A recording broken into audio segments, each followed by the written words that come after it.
అందరికీ నమస్కారం. హైషి makers welcome. మీరు రెసిపీ అనుకుంటున్నారా? ఫిష్ ఫ్రై అండి. చాలా ఈజీగా, చాలా సింపుల్గా, చాలా టేస్టీగా, వెరైటీగా చేసుకుందామా? ఇప్పుడు చూస్తున్నారా, మన ఫ్రై చేసిన ఫిషెస్ని మళ్ళీ కర్రీలా చేసుకుందాము. ఇప్పుడు ఇది మా అమ్మ చేసిన వంట అండి, చాలా బాగుంటుంది.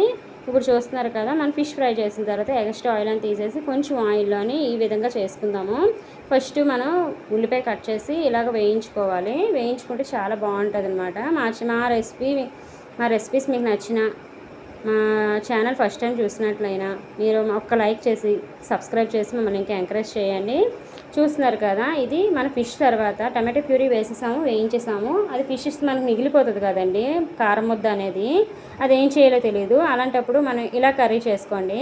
ఇప్పుడు మనం టమాటో ప్యూరీ వేగిన తర్వాత ఆ ముద్ద దీంట్లో వేసేయాలి. ఉప్పు కారం ఏమి మీరు వేయొద్దు, ఎందుకంటే ఆల్రెడీ ఫిష్లో ఉంది కాబట్టి.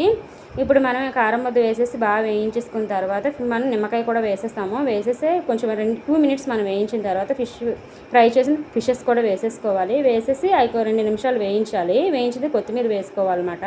చాలా బాగుంటుంది. ఈ రెసిపీ ఒక్కసారి తినాలంటే మళ్ళీ మళ్ళీ తినాలనిపిస్తుంది. మా రెసిపీ మీకు నచ్చింది అనుకున్నాను. Thank you.